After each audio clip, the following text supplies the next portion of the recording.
She's gone. Your brother took her. And everyone's saying it was you. That was the voicemail my sister-in-law left me at 6:47 in the morning. By the time I listened to it, there were already 2 police cruisers parked in front of my house. I didn't run. I didn't scream. I opened the front door in my socks and let them in. Because 24 hours earlier, my brother had been on his knees in my living room begging me to do exactly what I had done. This is the part where I'm supposed to say I should have known better. And I did know better. I just loved him anyway. That's the thing about being the one who always picks up the phone.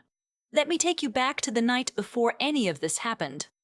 I live alone in a small house in Kanata, the kind of quiet street where your neighbors wave but don't pry. I moved there 3 years ago after my divorce, partly to be closer to my parents, partly because I needed a place where the air felt clean. I work as a pediatric occupational therapist at CHEO, the Children's Hospital of Eastern Ontario, and my schedule is the kind of packed that leaves you falling asleep on the couch at 9 with a half-eaten bowl of soup on the coffee table. That Tuesday in March, I had just finished a 12-hour shift and was doing exactly that. Soup on the coffee table, documentary on the TV, shoes still on, when my brother called. He's 3 years older than me, the one our parents called dependable. The one who married early, bought a house in Orleans, coached minor hockey on weekends. He had 2 daughters, Lily, who was 11, and a 6-year-old named Zoe. His wife, Penelope, worked in real estate. From the outside, everything about their life looked like the right answer to a question nobody had asked. I almost didn't pick up.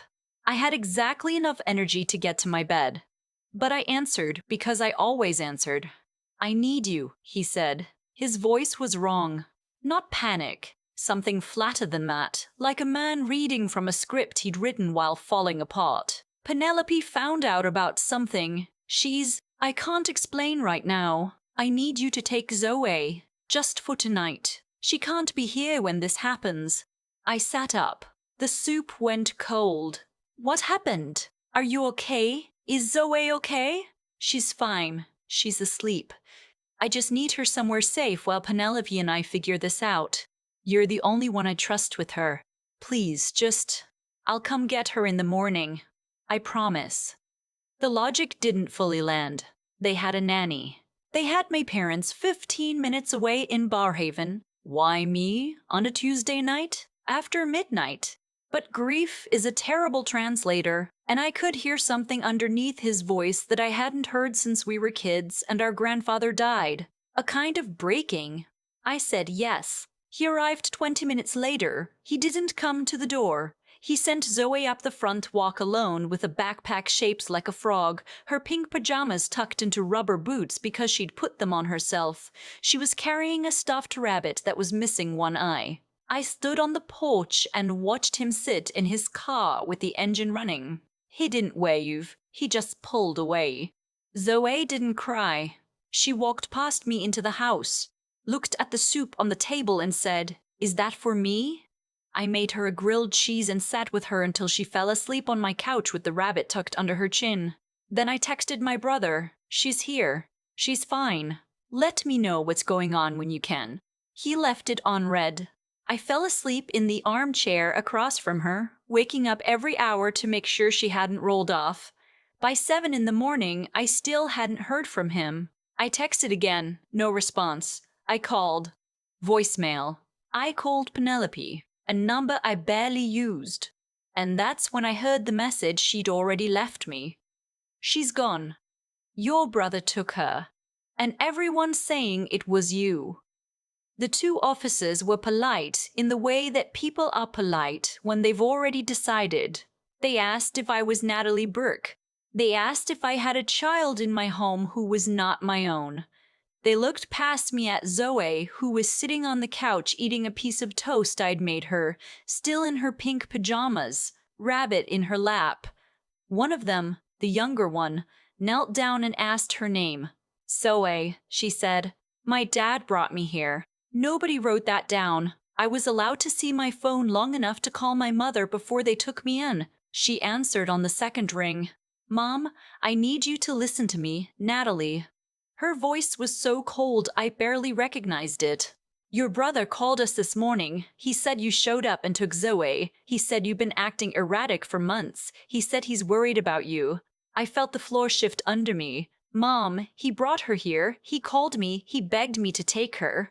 Silence. Then he said you'd say that. That was the moment I understood what was happening. Not just that my brother had lied, but that the lie had been prepared. The story was already planted and I was already buried inside it. They took me to the Elgin Street station. Zoe went with a family services worker. I sat in the back of the cruiser and stared at the inside of my hands. And I didn't say a single word, and I want to try to explain why. Because people always ask that. Why didn't you fight?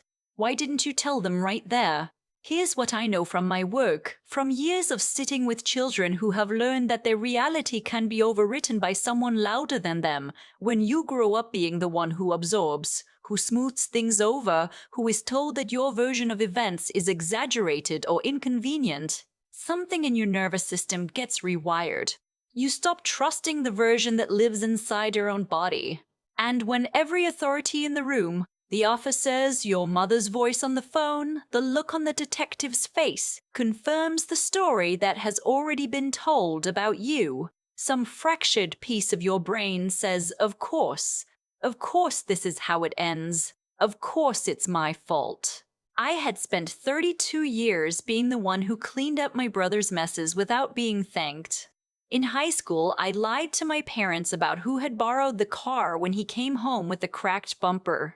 At 19, I lent him $2,000 he never paid back because he didn't want our parents to see him struggle. When his mortgage fell through the first time, I co-signed.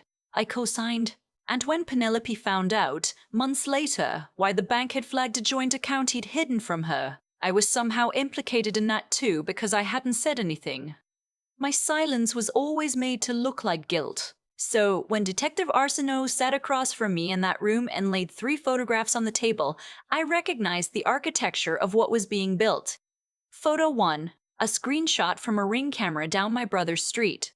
Tim-stamped 11:58 p.m., it showed a car parked in front of his house. My car, my plates. Neighbors reported the vehicle matching yours outside the home for over 20 minutes, he said. The family says they didn't invite you. Photo 2. A bank transfer. From an account I didn't recognize but with my name attached to an account I'd never seen. $50,000 moved 4 days earlier. Your brother's lawyer provided this. He says you demanded money in exchange for returning the child. I stared at the paper. My name, my SIN number.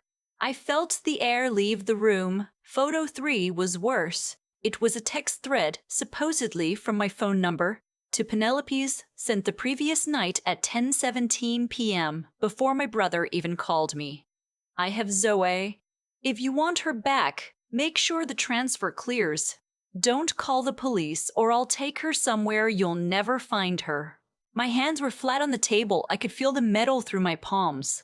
We're looking at extortion, child abduction, and uttering threats, Arsenault said. His voice was flat, professional, the voice of a man who does this many times a week. That's significant federal time. That's your career, your license, everything. Unless you want to tell me where the money was supposed to go? There's a thing that happens inside you when the trap becomes fully visible. It's not rage, not first. It's a kind of terrible clarity, like a window getting wiped clean in the middle of a blizzard. $50,000. I sat with that number. I was the one who had told my brother, 8 months ago, after helping him go through his finances, that Penelope's father had set up a trust in her name worth roughly $50,000, accessible when Zoe turned 7. I knew about it because he'd asked me what it meant legally, and I'd looked it up and explained it to him. He wasn't trying to get money from me or through me. He was trying to get that trust. And he needed someone to frame for the extortion so that Penelope would authorize the release of funds before lawyers could freeze everything in the divorce proceedings he knew were coming. He had prepared everything before he ever called me. The bank account in my name, probably open with a copy of my SIN he'd had for years from the cosign. The text, spoofed from my number. His car parked outside his own house, documented with my plate somehow. He'd been building this for weeks. He knew Penelope had found out about his affair. He knew the divorce was coming, and he had decided that the cleanest solution was to use the one person in his life who had never once failed to say yes. I looked at Detective Arsenault, and I said the most important sentence I had said in years. I want a lawyer, and I want you to pull my brother's phone records for the past 30 days. He didn't smirk.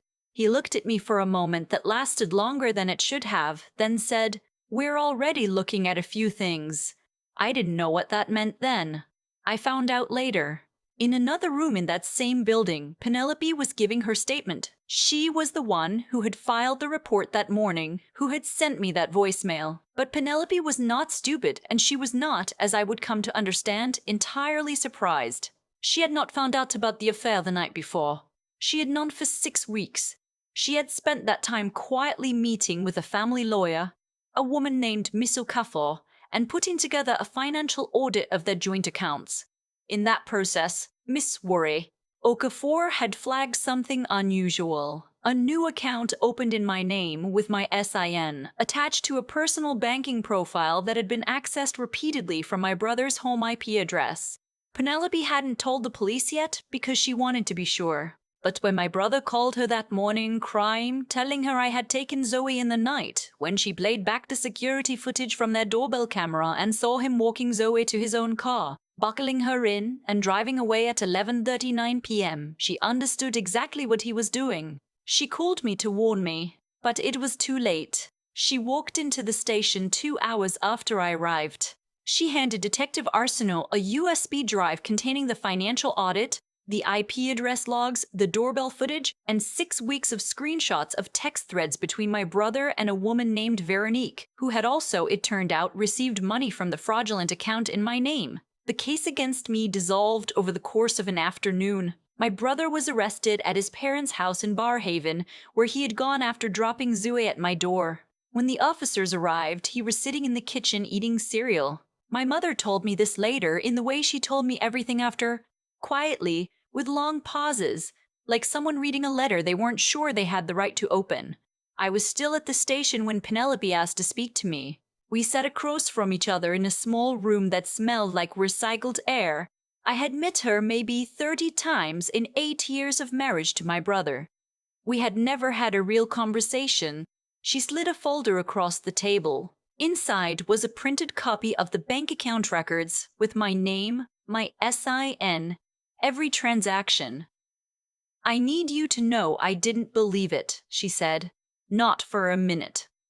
I didn't say anything. I think I nodded. "I know what he's like," she said. "I've watched him do versions of this for 8 years. Always someone else carrying the weight. Always someone else holding the bag." She looked at the table. "I should have warned you. I didn't know he'd go this far. I thought about Zoe. Where is she?" "With my mother." "She's okay. She keeps asking for the rabbit." I had left the rabbit on my couch. I told them that. Someone went and got it. There's a question people ask when they hear this story, and I'm going to answer it directly because I've seen it in every comment, every message from people who share things like this.